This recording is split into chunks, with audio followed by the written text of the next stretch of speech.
Gente, obrigada aqui pela presença. Ó, a Dani acabou de entrar, a Cris também. O NEAD, há mais ou menos 15 dias, por ideia do Diego, que está aqui nos assistindo, ele deu a ideia de a gente começar a fazer algumas lives de temáticas do Núcleo de Educação à Distância. Teve alguém aqui que disse que está travando.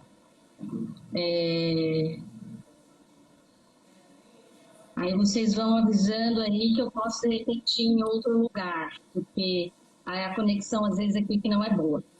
Então a gente vai agora para essa segunda live, no dia 6 de maio de 2020, onde então o NEAD, eu representando aqui o Núcleo de Educação à Distância, convidamos então o Gustavo, que também é do Núcleo de Educação à Distância, para falar um pouquinho com a gente sobre como que a gente pode se organizar na nossa casa, na nossa vida, no nosso tempo, no que diz respeito a aulas virtualizadas, ou aulas remotas, ou EAD, né? Em tempos aí de pandemia, a gente sabe que que todas ou a maioria das instituições estão com os alunos, né, de forma remota, cada uma com seu modelo, cada uma com sua estrutura, e a gente tem certeza que aqueles alunos que já fazem EAD, né, não tiveram nenhum tipo de modificação, digamos assim, na rotina de estudos, porque continuou normalmente. Pode ser que tenham sido modificado. Parece que está cortando a minha cabeça. Melhorou, Diego? Obrigada. Pode ser que tenha sido modificado a questão do trabalho, né, em outras instâncias da vida, mas o estudo não, né? Continuou então como estava. Mas nós tivemos aí grandes modificações, muito mais para os alunos, né, que eram acostumados ao presencial, à presencialidade nas salas de aula. Aí então eu e o Gustavo vamos fazer aqui um bate-papo, né? Muito mais, eu vou provocar o Gustavo, mas me disse que ele ia me deixar falar um pouquinho, né, Gustavo? Estava mesmo cortando. Obrigada, gente, por me orientar aqui. Agora tá ok, Márcia, tá perfeito. Gustavo, vamos lá. Fala um pouquinho para a gente assim, sobre esse assunto educação e tecnologias. O que será que essa crise está demonstrando ou está nos trazendo aí de modificações para a nossa vida? E, claro, também para a nossa vida enquanto estudante. Tá, vamos lá. Primeiro, agradecer o convite, né, para estar aqui na segunda live. A primeira foi com o Diego, agora a gente está aqui nessa segunda. E aí, a gente vai falar sobre organizar tempo e espaço para estudar à distância, nas aulas virtualizadas, né, na educação remota, que é o que a gente tem chamado agora, esse modelo que foi implementado. Mas aí, eu acho que a gente precisa só desenhar um caminho, né? Precisa, antes de falar sobre quais são as orientações para o aluno estudar, se programar e se planejar para estudar remotamente, eu acho que é preciso a gente antes entender quais são os dificultadores, o que dificulta, o que faz, o que traz de dificuldade para o aluno esse modelo de educação remota que foi implementado de uma hora para outra. Assim, um dia ele estava assistindo a aula presencialmente, literalmente no dia seguinte, grande parte dos nossos alunos foram direcionados para essas aulas virtuais. Então acho que a primeira coisa que vale a gente estar lembrando, e eu trabalho há algum tempo com EAD e eu sei que a Márcia trabalha ainda mais tempo do que eu com EAD, é que a gente ainda tem na nossa sociedade alguns discursos de rejeição com EAD, né? Então é muito comum a gente ouvir, por exemplo, um aluno do presencial dizer que não gosta de estudar em EAD sem nunca ter estudado com EAD, via de regra, né? Ele nunca experimentou esse modelo, mas ele de antemão já tem aí uma rejeição. E aí o que eu acho que é importante que a gente traga de informação é que as formas de ensinar e aprender mudaram. Né? Se a gente compara como era a nossa forma de educação há 30 anos atrás e como ela é hoje, é absolutamente diferente. Eu acho que é fácil a gente pensar nisso quando a gente olha para o acesso à informação. Eu lembro que antigamente, quando a gente precisava, na época da escola, acessar alguma informação, a gente recorria às enciclopédias. Eu acho que essas enciclopédias nem existem mais, né? Acredito eu, não sei, provavelmente ainda existem. Mas o acesso à informação é muito fácil, muito rápido hoje, né? Você entra no Google, coloca lá o que você está buscando e rapidamente a informação está ali. Então, a primeira coisa é, as formas de ensinar e aprender mudaram. E dificilmente a gente volta atrás. Mas elas não mudaram de forma descontextualizada, que às vezes é o que parece, né? A gente no campo da educação percebe como se fosse um discurso da educação como isolada de uma sociedade. Ela não mudou de forma isolada, a sociedade mudou. A gente hoje consome de forma diferente, se entretém de forma diferente, se comunica de forma diferente. Isso que a gente está fazendo aqui agora, né, é diferente também. Então, de fato, a sociedade mudou e dentro dessa sociedade a gente tem aí a área de educação que também mudou. E aí, eu sempre lembro de alguns estudos da professora Silvia Vergara, que ela vai dizer que a tecnologia, apesar de nos trazer muitos benefícios, e de fato traz, não é só pensar na área da medicina, quantos benefícios essas tecnologias digitais de fato trouxeram para a nossa saúde, mas ela vai dizer que além de todos esses benefícios, tem uma questão que ela trouxe para a gente uma impaciência, né? Porque tudo é muito rápido, o acesso à informação é rápido, você precisa de uma informação agora, você senta, busca e tem acesso a essa informação.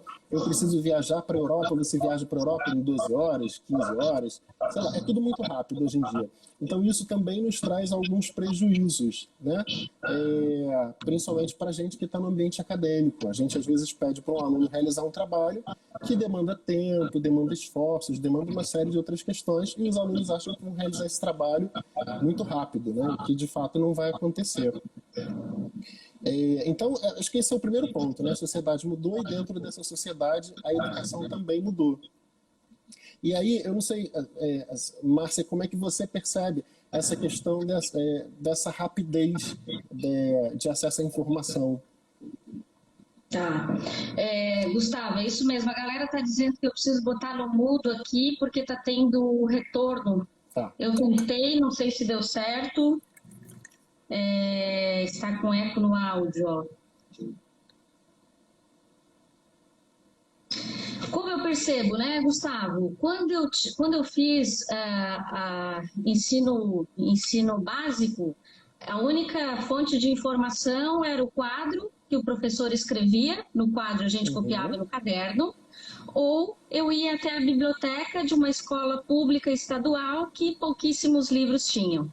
Quando eu entrei na faculdade, mais ou menos a mesma coisa, porque quando eu entrei recém tinha internet, então os professores deixavam os trechos de livros onde? No Xerox. Com o advento aí da internet, da informação que está cada vez mais disseminado, né? A gente relembra aqui que a educação à distância, enquanto regulação, ela é da LDB de 1996. Em 2005 é que ela foi efetivamente regulamentada. Então, nós temos o quê, gente? 15 anos de educação à distância. E aí, claro, com toda a questão da internet, também propiciou que as IES, após as regulamentações do Ministério da Educação, trouxessem, então, esses modelos de educação à distância para nós, né? Então, a informação está aí, tá? Como alguém comentou agora há pouco, tá com dúvida, vai no YouTube, né? Tá com dúvida, vai no Google. Então, ou seja, né? Antes, para eu ter algum tipo de informação, eu precisava copiar do quadro, na época não era quadro negro, era verde, ou ir até a enciclopédia. Meu pai tinha a enciclopédia Barça, a enciclopédia Conhecer, então a gente ia até essas enciclopédias, né? E com a EAD, nos possibilitou então que a gente pudesse estudar e aprender das nossas casas, né? Aí vem o quê, né, Gustavo? As vantagens da EAD, mas também a gente pode citar algumas desvantagens, porque EAD não é para todo mundo, né? Não. Mas, enquanto vantagens aí, o que eu percebo, né? pelo menos principalmente nos grandes centros. As pessoas elas levam muito tempo para se deslocar para uma universidade física, né, para uma sala de aula todos os dias. Então, muitas vezes, quem é do noturno trabalha o dia inteiro, pega metrô, pega ônibus ou vai de carro, leva aí uma hora e meia para chegar na universidade e depois mais esse tempo para voltar para casa. Então, uma das vantagens que eu enxergo na educação à distância é essa flexibilidade de espaço, ou seja, eu posso ter um cantinho lá da minha casa organizado como meu espaço de estudo, como a minha universidade, Exato. mas, né, um outro espaço que é o ambiente virtual de aprendizagem, que é a minha sala de aula virtual. Então, é um pouco aí da flexibilização do tempo e do espaço. Que mais, Gustavo? Eu acho que assim, que nós temos. eu acho que é evidente que a gente faz sempre um recorte social, né, quando fala de AD. Acho que você fez esse recorte quando você disse que a gente precisa olhar para os grandes centros urbanos. Então, a AD, de fato, não é para todo mundo, principalmente num país desigual como o nosso. Mas para quem de fato, tem uma série de vantagens. Acho que você falou a primeira, né, essa flexibilidade de tempo e espaço, que de fato existe para quem está estudando em AD. Mas eu acho que tem outras que são bastante interessantes da gente pensar também. Eu acho que a EAD, ela também possibilita que cada um possa aprender de acordo com o seu tempo, no seu ritmo, o que nem sempre é possível quando a gente está falando de uma educação presencial, já que o professor está na frente de uma turma, compartilhando o mesmo espaço, o mesmo tempo com todos os alunos simultaneamente. Então é mais difícil, não é que é impossível, claro que não, mas é mais difícil, né, que o professor consiga dar atenção para o ritmo de aprendizagem de cada aluno. O que a EAD naturalmente vai possibilitar. Então, se eu, por exemplo, preciso... Ô, Gustavo, Oi? Tem algum problema no teu áudio? Será que é o... Tu não tem webcam com microfone? Não, eu estou usando esse fone aqui, ó, do telefone. Fala mais pertinho. Tá muito ruim? Se eu trouxer mais para perto, melhora? Vê se melhora.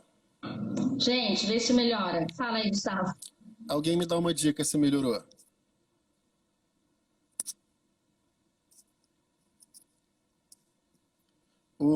A Dani que está nos assistindo. Dani, meu som melhorou para você?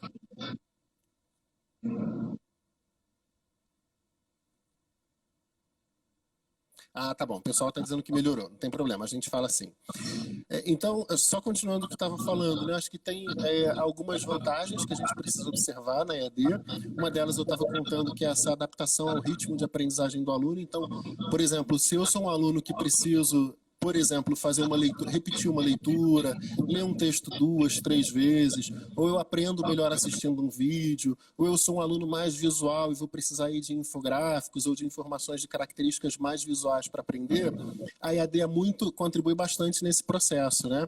Então, a EAD, de fato, vai trazer algumas vantagens para o aluno que está estudando em EAD, e eu acho que também ajuda, pelo seu próprio processo, a desenvolver competências que são relevantes para o nosso mundo atual, né? Então, por exemplo, se a gente pensa em comportamento proativo, autonomia, responsabilidade, disciplina, tudo isso a EAD vai, de fato, contribuir para o seu desenvolvimento, né? Para que essas competências sejam fortalecidas ou desenvolvidas, caso o aluno não as tenha.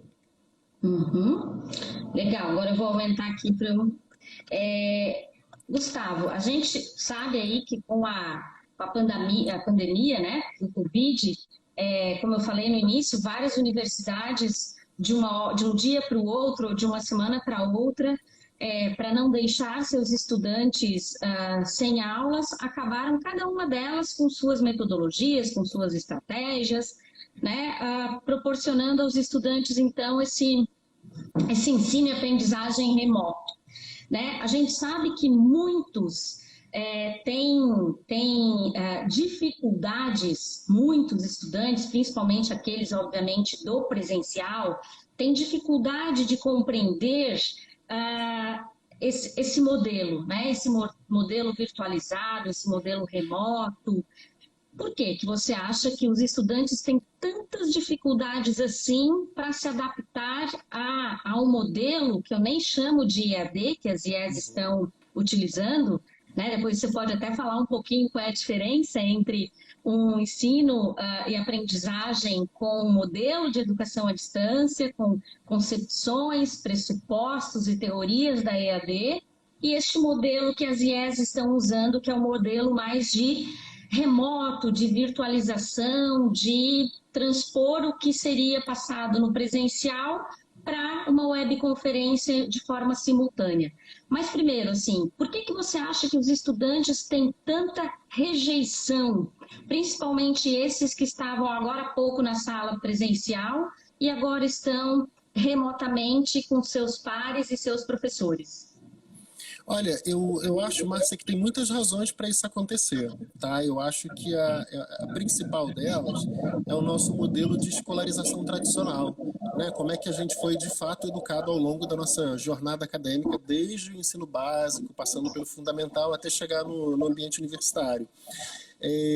Eu até trouxe aqui, tem uma frase do Gibson, que é lá de 2005, e para a gente que está aqui imerso nas tecnologias, 2005 é quase outro milênio, né? Parece que a gente está falando de 1900 para trás. Mas o Gibson, lá em 2005, ele dizia assim: alunos foram educados para serem recipientes passivos de informação. Então, esse é o nosso modelo tradicional de educação, né? Um modelo no qual o professor ele sempre vai se apresentar como detentor do conhecimento, como aquele que a gente pode recorrer lá à etimologia da palavra aluno, né, que é aquele que não tem luz, A de negação e luno de luminem, né, de luz. Então, aluno é aquele que não tem luz e que naturalmente precisa de alguém que o traga luz, né, que o traga para o mundo da razão, para o mundo da racionalidade, para o mundo da luz, relembrando aí o iluminismo francês, né. Então, acho que essa é a principal questão, esse modelo de escolarização tradicional que não desenvolve no aluno competências que são fundamentais quando ele migra para um modelo de educação à distância, que é a autonomia, a gente já falou, mas vale repetir: autonomia, disciplina, autorregulação do seu estudo, gerenciamento do tempo, enfim, uma série de questões que serão fundamentais quando o aluno vai, de fato, migrar para um modelo de educação à distância.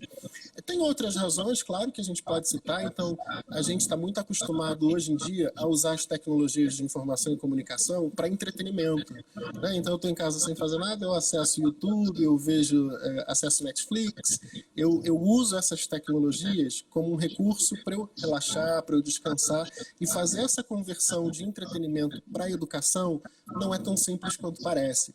Então, a gente, às vezes, ouve o pessoal falando, né, mas você assiste YouTube para se divertir, mas não assiste para se educar. Essa é a realidade.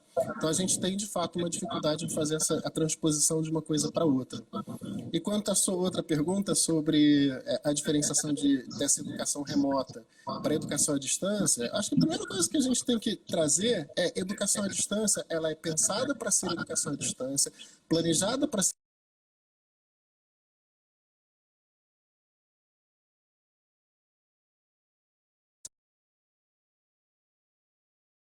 remota.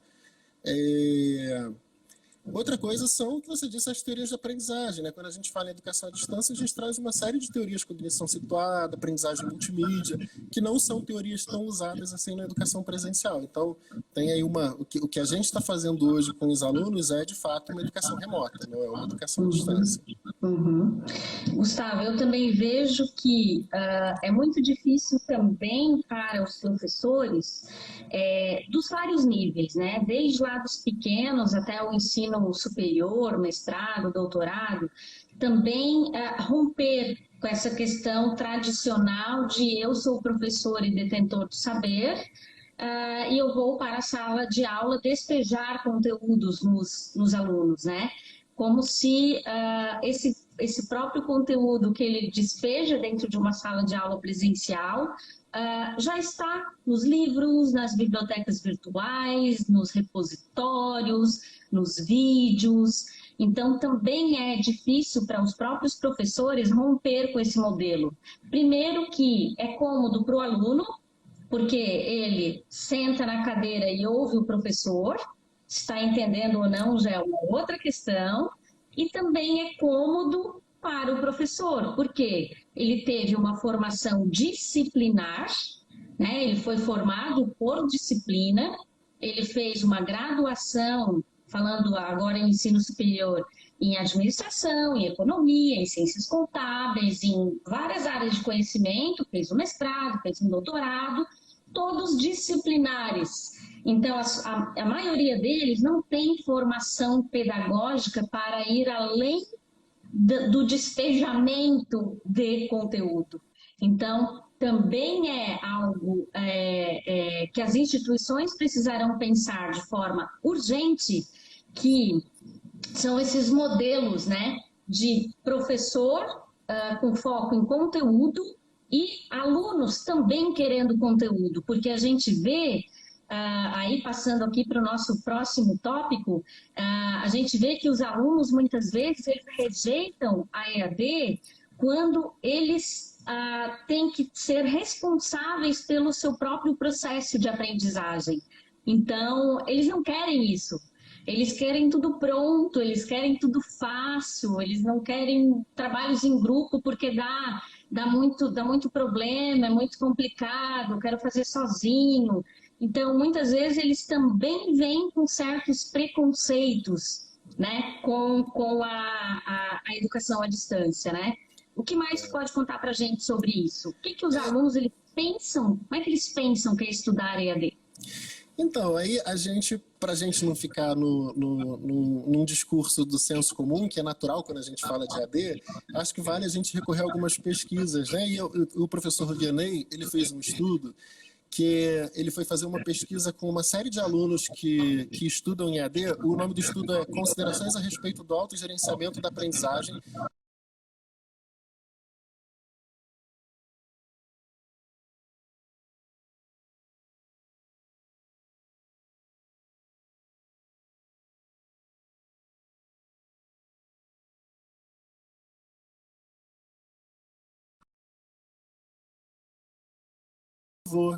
Voltou.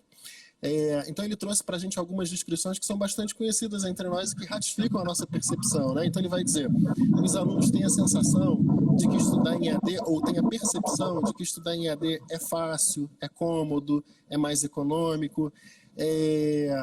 E aí, nesse estudo que ele fez, ele mostrava que 40% dos estudantes acreditam que a EAD não vai demandar muitas horas de estudo. E aí, Márcia, eu conheço você, eu já sei o que você acha sobre isso, porque a gente já conversou bastante. Aí eu vou pedir para você me falar agora, o que você acha dessa afirmação? EAD não demanda muitas horas de estudo. Demanda mais. Eu, como aluna da EAD, eu também faço um curso, faço um MBA na modalidade à distância. Uhum. Já trabalho com educação à distância há muito tempo, então agora eu estou sentindo na pele, né, o que é ser estudante da EAD. Né? Em primeiro lugar, assim, eu passei pelo menos 2 vezes tendo certa dificuldade para me organizar, para organizar o meu tempo, organizar o meu espacinho de estudo. Demorou algum tempo também para eu perceber que, assim, aquela 1 hora que eu estabeleci por dia para estudar era pouco, porque eu não estava conseguindo estudar. Neste caso, são 2 disciplinas em paralelo. Quando a gente pensa nas IES, a maioria roda semestralmente, então tem 5 ou 6 disciplinas em paralelo. Se a gente for considerar, claro, o tempo de sala de aula presencial, o estudante ele viria para a universidade todos os dias, cerca aí de 4 horas por dia. Então, já são 20 horas por semana, 5 dias por semana. Mais o tempo dele para leitura, para fazer os exercícios. Então, também aí vamos colocar aí mais umas 10 horas, né, por semana, ou um pouco mais, até dependendo do curso, enfim. Então, a dedicação aí é de no mínimo 30 horas semana. Uhum. Para a EAD, eu talvez não precisaria dessas 30 horas. Porque também tem o tempo aí de deslocamento, que eu não contei nas 30 horas, né? Certamente. Mas eu precisaria aí de um mínimo de 15 a 20 horas por semana para poder me dedicar aos estudos. Uhum. Porque, além de tudo aquilo que a gente vê nos recursos didáticos, né, que a EAD nos proporciona, tem as atividades, os fóruns de discussão, teve alguém aqui que comentou agora há pouco, pesquisas em outros sites, em outros locais. Então, EAD não é sinônimo de que eu não tenho tempo e vou fazer EAD, né? Muito pelo contrário. Eu ia dizer, então, a sua experiência não foi nem fácil nem cômodo, né? Que é o argumento que os estudantes normalmente trazem. Sim. E também tem uma outra questão, é que a gente também vive um momento agora de sociedade que o mercado de trabalho demanda uma formação maior das pessoas, né? E aí, se eu preciso de uma formação para entrar imediatamente no mercado de trabalho, eu também começo a olhar o meu processo de formação com um caráter mais utilitário, né, da educação. Eu aprendo para usar imediatamente depois. Então, isso também é uma questão que os alunos e professores, né, precisam começar a repensar o que é de fato a construção do conhecimento. Qual é o tempo que se demanda para construir um determinado conhecimento? Qual é o tempo que é necessário para a gente desenvolver um determinado tipo de competência? Uma competência técnica, uma competência socioemocional. Então, também são questões que alunos e professores precisam começar a refletir, né? Essa que a gente falava um pouco antes, essa impaciência e essa velocidade das informações, quando ela se reflete na educação, ela também precisa ser flexibilizada, racionalizada, repensada, para que a gente, de fato, consiga um processo de formação que seja adequado, seja em EAD ou no presencial. Mas aí, Márcia, acho que a partir dessa conversa, a gente chega em alguns pontos que são, do meu ponto de vista, para a gente chegar, de fato, no que a gente quer entender.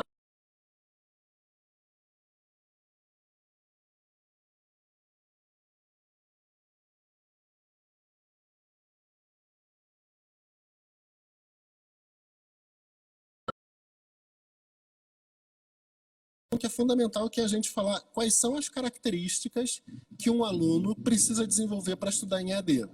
Então, esse também é um ponto fundamental para a gente chegar, de fato, na resposta da pergunta da nossa webconferência. Travando, né? Como eu organizo espaço e tempo. Agora a sua voltou, Márcia. Agora eu estou te vendo direitinho. Só um pouquinho que eu estou saindo aqui da minha sala. Tá legal. Eu vou falando enquanto isso. Pode se deslocando aí. Pode então, falar. acho que a primeira característica que é fundamental para que o aluno consiga cursar EAD da melhor forma é que ele consiga desenvolver aquilo que a gente vai chamar de autonomia pedagógica, né?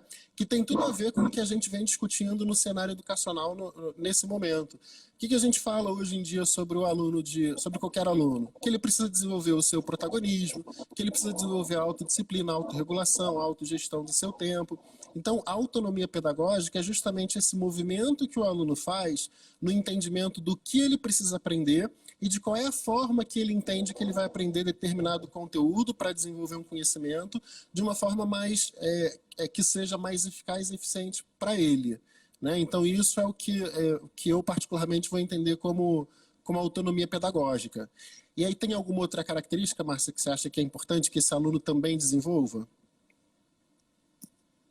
Eu acho que assim, o que a gente está percebendo também, Gustavo, é a falta de uma alfabetização digital dos nossos alunos e dos nossos professores.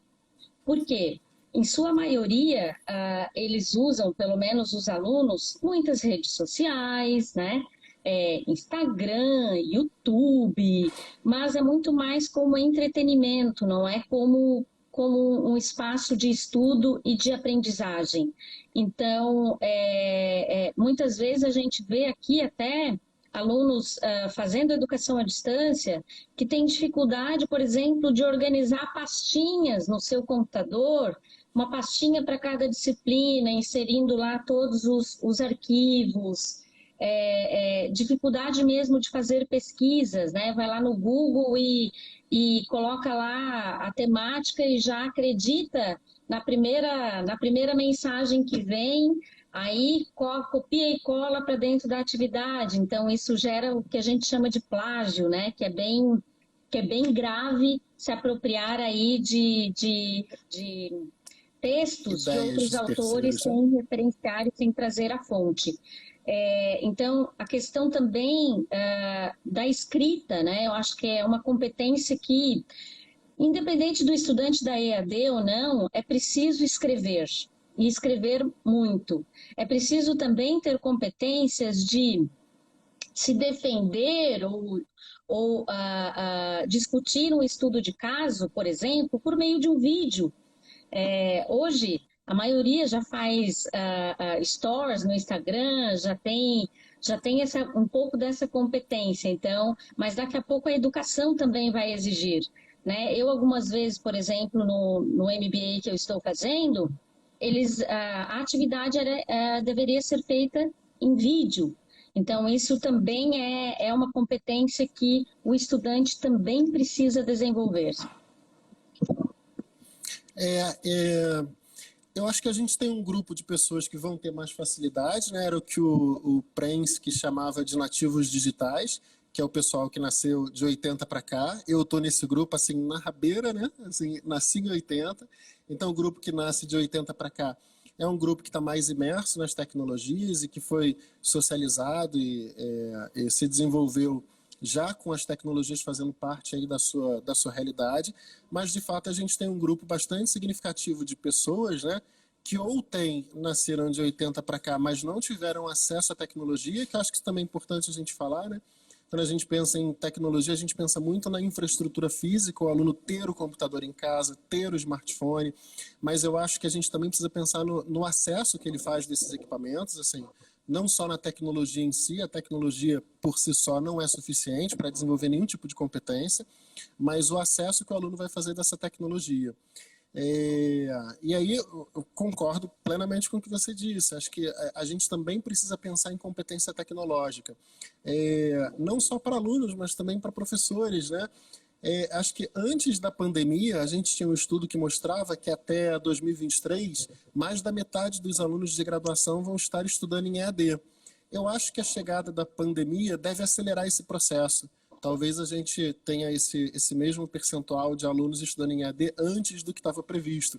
Mas você veja, Márcia, a gente está caminhando para um movimento, está se movimentando numa direção de grande parte dos nossos alunos de fato estarão em EAD, os alunos de graduação, e a gente tem pouquíssimas disciplinas nos cursos de formação de professores que vão falar de EAD ou de tecnologias educacionais, né? Então também é uma questão que a gente precisa revisitar os nossos currículos de formação de professores, revisitar os currículos de mestrado e doutorado, já que muitos professores não necessariamente vão cursar formação de professores, mas vão cursar mestrado e doutorado e estarão aptos a ministrar as suas disciplinas.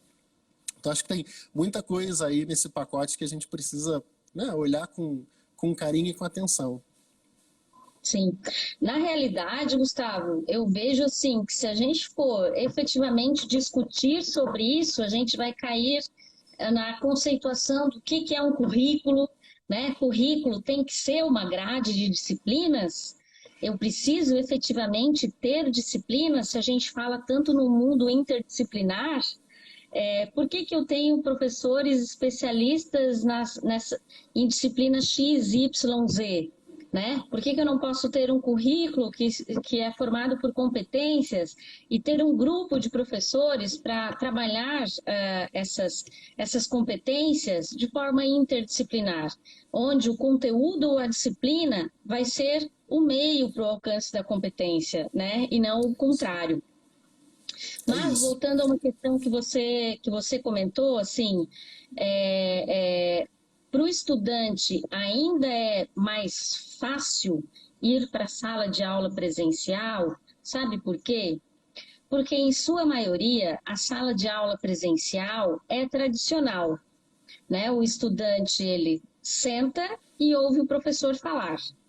Claro que existem modelos e modelos, mas, em sua maioria, a gente sabe que é assim. Na EAD, como requer um pouco mais de autonomia, de autogestão, de independência, esse estudante ele tem uma reação negativa, né? Por quê? Porque ele quer receber tudo muito pronto, ele quer receber tudo.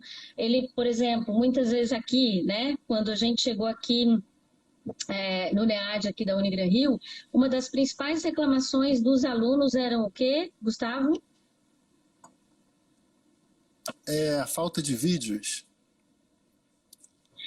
Falta de vídeos. Por quê? Né? Porque na cabeça dos nossos alunos, ele vai fazer o ensino superior apenas vendo vídeos. Eu acho que isso aí já é um pouco de geração YouTube, né? É como se você fosse aprender, compreender, apenas vendo vídeo, né? A gente sabe que, como você comentou no início da sua fala, Gustavo, tem alunos, claro, que conseguem compreender mais por meio de vídeos. Outros, quando lê o material e faz uma atividade prática. O outro, quando faz atividades em grupos de forma colaborativa. Então, tem N formas e N diferenças aí no processo de aprendizagem dos nossos alunos, né? Então, por isso que a gente também traz esse mix de recursos. Então, eu acho que trazer esse mix de recurso para que todos eles consigam, de alguma forma, compreender é o mais rico aí na EAD. Certo. Vídeos, vai E aí, esperando Márcia? cair do céu. Isso. Aí o que não falta para o estudante em EAD, a gente volta numa das vantagens da EAD, são recursos, né, para ele de fato aprender. Então ele vai ter um mix, um portfólio de recursos infinitamente maior do que normalmente eles vão ter na sala de aula presencial. Mas o que eu ia dizer assim, a gente já estou vendo aqui, vai dar 2h40 quase. Acho que a gente pode ir, acho que o embasamento para a gente chegar nessa parte de fato, como organizar tempo e espaço para aulas virtualizadas, acho que já foi feito o embasamento que a gente precisava e a gente pode partir para ele. Então, o que é importante primeiro a gente falar, do meu ponto de vista, né? É importante a gente situar a educação como uma ciência social. Por que eu estou falando isso? Porque tal como uma ciência social, sendo uma ciência social, tem sempre muitas variáveis. Então a gente, claro, vai trazer aqui algumas dicas, né, para ajudar os nossos alunos, mas é sempre preciso relativizar. Então depende da pessoa, depende do ambiente, depende do modelo educacional, depende da disciplina, depende de um monte de coisa que ele está estudando. Mas de novo, do meu ponto de vista, eu acho que o que mais pode contribuir para que um aluno possa organizar o seu tempo e o seu espaço para estudar aí, nas aulas virtualizadas ou nas aulas em EAD, é que de fato ele seja capaz de montar um cronograma de estudo. O que é um cronograma de estudo, né? Vai ser aquele espaço onde ele, de fato, a gente já falou sobre a competência da organização, autogestão, autorregulação e por aí vai. Então, isso se materializa, por exemplo, num cronograma. E aí o cronograma é onde ele vai colocar todas as disciplinas que ele precisa estudar e quais são os momentos que ele vai dedicar para o estudo de cada uma dessas disciplinas. De novo, claro que tem uma série de variáveis, mas o que a gente percebe na prática, né, a gente que trabalha com EAD, é que isso costuma ajudar bastante os nossos alunos, né, a que eles se organizem, a que eles consigam, de fato, ter tempos específicos para a quantidade de disciplinas que eles vão precisar estudar remotamente de casa. Então, de novo, do meu ponto de vista, considerando todas as variáveis envolvidas, o que a gente vem observando já há algum tempo aqui na EAD, e aqui na Unigran Rio a gente percebe isso também, é que quando o aluno é capaz de montar um cronograma e, é claro, executar o cronograma montado, né, ele de fato acaba tendo mais sucesso aí nos seus estudos, né, no seu processo de educação aí à distância. Uhum. Eu acho que um outro elemento também, Gustavo, que a gente vê até numa pesquisa que nós aplicamos aqui na Unigran Rio, nos dados ainda estão sendo coletados e a gente ainda está fazendo as análises, mas eu pude perceber assim, que muitos alunos falaram que têm dificuldade de se concentrar em suas casas, que preferem o ambiente da sala de aula. Só que aí, ao ler isso, eu fiquei me perguntando, mas será que esse estudante que vem para o presencial, lá na casa dele, ele não tem que estudar também? Uhum. Né? Aí eu fiquei me perguntando, será que na casa dele ele também não tem um espaçozinho onde ele vai organizar a mesa, vai organizar os materiais didáticos, né? Vai vai organizar o seu espaço para aprender. Então, acho que independentemente de ser aluno EAD ou de ser do presencial, e daqui a pouco a gente já sabe que não vai ter mais nem diferenças, né, nesses modelos, porque vai ser híbrido, vai ser tudo misturado, né, momentos que valem a pena, vamos para um lugar físico, vamos para um laboratório, vamos fazer projetos e atividades em grupo, e momentos que eu não preciso ir para a sala de aula, eu posso assistir a uma webconferência, ou eu posso estudar o material, ou eu posso participar de um fórum, ou eu posso fazer atividades, mas independente da modalidade, esse espaço, né, que o estudante precisa criar na sua casa e também os professores, é importantíssimo, né? Como eu falei, independente da modalidade. E aí, isso que você estava relatando da pesquisa, Márcia, volta para aquele assunto que a gente estava falando, né? O aluno terceirizando a responsabilidade. Então, quando eu estou no ambiente presencial, eu tenho um professor ali na minha frente que me controla, que me disciplina e que me regula, e quando eu estou em casa eu não tenho a mesma... eu não tenho essa figura, e aí eu não consigo me concentrar, eu me distraio facilmente. E aí a gente chega num outro ponto que uma dica de natureza mais prática para o aluno se você vai estudar em casa, evite distrações. Então, assim, primeira coisa, sentou para estudar, desliga o WhatsApp, desliga redes sociais, porque outro dia eu estava conversando com a Daniele, que está nos assistindo aqui agora, e ela contava o ciclo de um aluno, né, que ele vai, acho que era numa webconferência que ela contava o ciclo de um aluno quando ele vai estudar. Começou a estudar, aí tocou o WhatsApp, eu paro e respondo rapidinho o WhatsApp. Aí volto e estudo mais 2 minutos, aí preciso responder o Instagram, porque tem uma foto nova que subiu, deu um alerta no meu smartphone, aí eu vou responder o Instagram. Aí volto para o estudo, mas eu lembrei que eu respondi o Instagram, mas não respondi o Facebook. E aí parece brincadeira, né? Mas não é brincadeira, assim. Os alunos, eles precisam aprender como é que eu me preparo para estudar, como é que eu crio um ambiente mais adequado e que seja mais propício, né? Que contribua para que eu, de fato, aprenda aquele conteúdo que está sendo estudado. Então, acho que essa dica também é dica de ouro, assim. Vai estudar em casa, constrói um ambiente que seja adequado para o seu estudo, um ambiente que propicie a aprendizagem. É importante que você tenha esse espaço dedicado para estudo. Se possível, assim, um ambiente isolado, silencioso, sem esses artifícios de tecnologia que vão te distrair, tentar usar a tecnologia de fato para aprender, para contribuir com aquilo que você está estudando. Então, tecnologia não é ruim. Se eu estou estudando, sei lá, física quântica, eu preciso entrar no YouTube ou na internet para tentar entender algum aspecto específico de física quântica, por exemplo, né? É importante que a gente tenha esse acesso fácil ali, a tecnologia nos possibilita isso, mas distrações de fato não vão contribuir aí para que as pessoas aprendam. Sim. Sabe que eu tinha um professor Lucídio Bianchetti, na época da graduação, na primeira fase do curso de pedagogia, ele disse assim para nós, imagina, cada uma lá com 17, 18 anos, né? Vindos de vários lugares do Brasil e também do estado de Santa Catarina. Ele disse assim para a gente, o que vocês estão vendo aqui na faculdade, até o final, vai ser apenas uma vitrine. Ou seja, vocês precisam ir além. Vocês precisam entrar na loja, vocês precisam abrir as gavetas, vocês precisam olhar o que tem nos armários, olhar o que tem nas araras, porque a universidade é apenas a vitrine, né? Então, precisa ir de muita força de vontade, de muita autonomia, de muita dedicação, de muito foco, para que, ok, a tua sala de aula presencial e a tua sala de aula virtual é a vitrine. Você precisa ir além do que está posto nessa vitrine. Eu vi alguns alunos aqui questionando e dizendo que tem pouco tempo para a realização da AP2, da AP3, da AP1. Essas atividades, elas ficam bastante tempo à disposição de vocês. Então, a primeira coisa que eu acho que vocês têm que fazer é colocar esse cronograma de estudos que o Gustavo comentou, se disponibilizar X horas por dia para ler os materiais e já comecem a rabiscar e a rascunhar a possível resposta para as avaliações.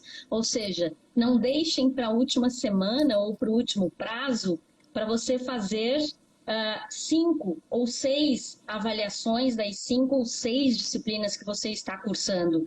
Então, tendo foco, quais são essas atividades, você vai focar já imediatamente, já vai sublinhando, já vai fazendo resumos, já vai... o que eu faço? Eu faço... Essa dica que eu estou dando para vocês é o que eu faço.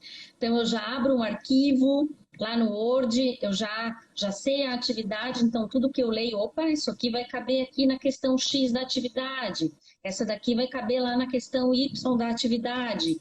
Então, eu não deixo para a última hora.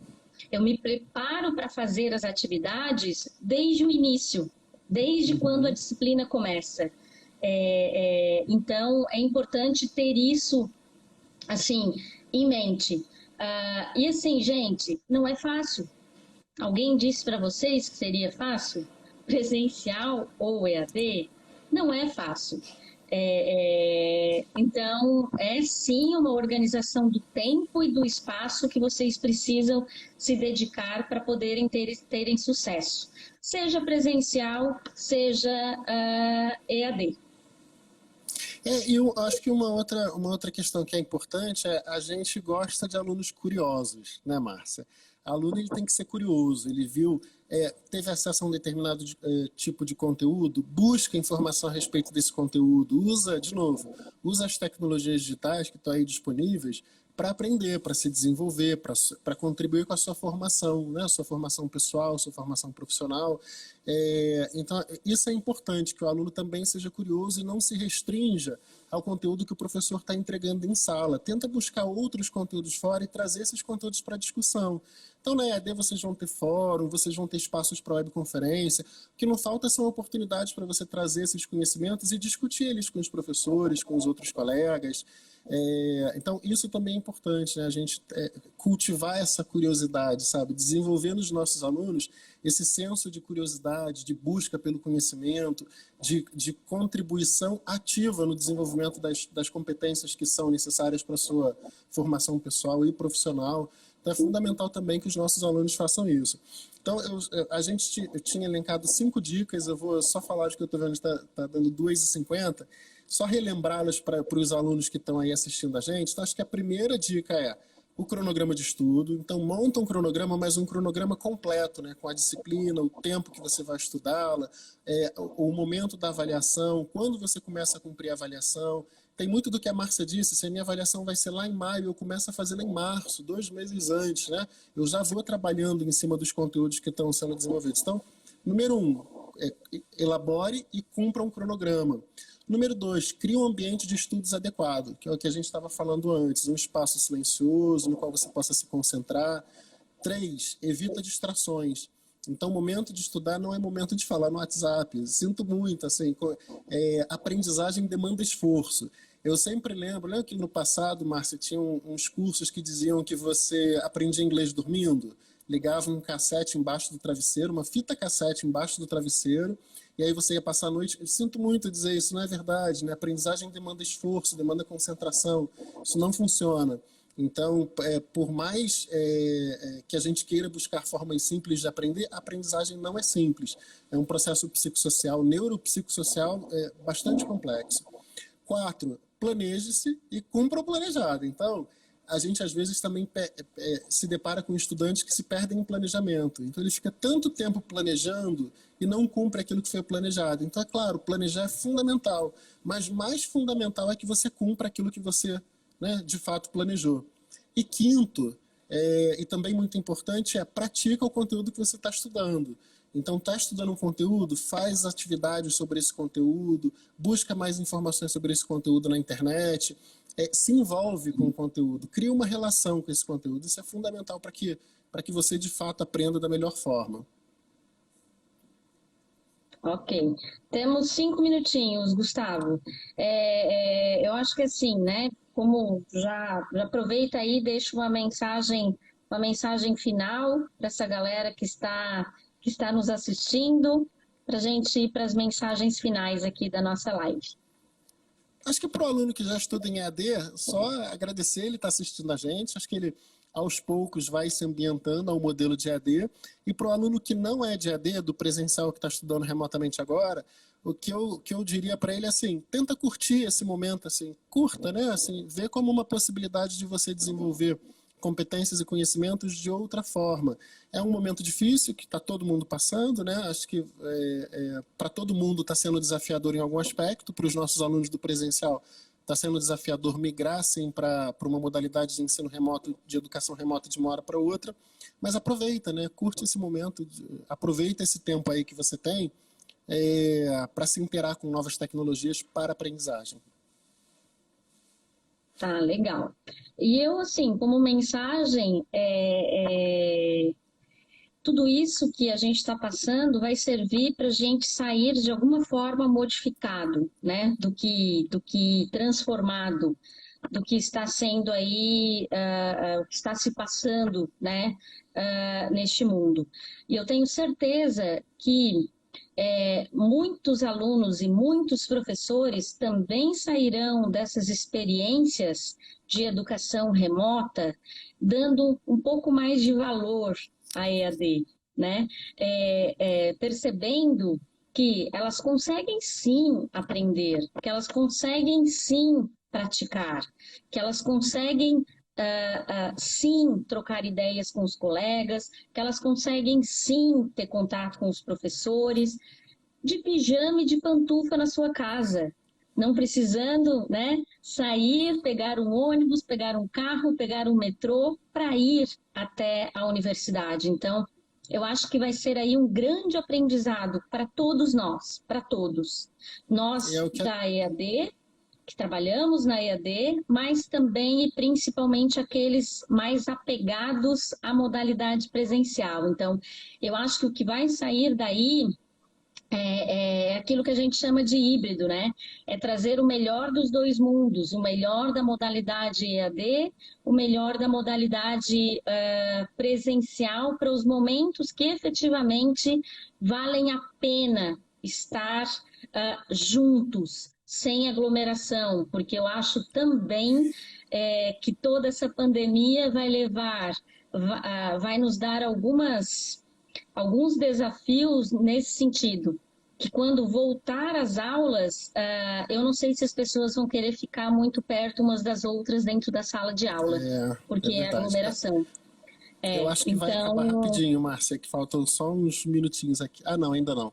A Daniela estava falando aqui nas mensagens que ela dizia assim, essas competências que vão ser desenvolvidas, disciplina, autorregulação, tudo aquilo que a gente dizia, não são só competências para o estudo, né, para a educação, são competências para a vida, que são muito demandadas pelo mercado de trabalho. Então, acho que também vale lembrar que algumas pesquisas sobre mercado de trabalho mostram que a maioria das pessoas que entram numa empresa e que por qualquer razão são desligadas, são muito mais desligadas por essas competências do que competências técnicas propriamente ditas.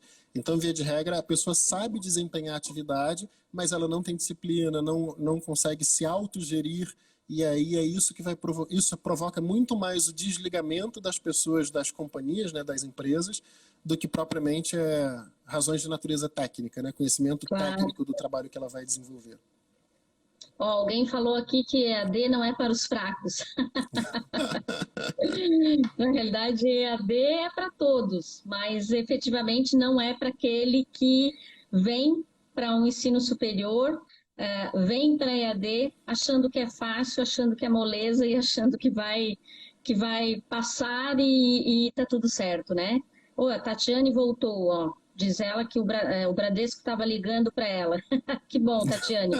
Eu li aqui as suas mensagens e vi que você é uma pessoa que eu acho que já se adaptou aí bastante à EAD e que gosta bastante dessa modalidade. A gente precisa de pessoas assim, né, para reverberar tudo isso de bom que tem a modalidade presencial e a modalidade EAD.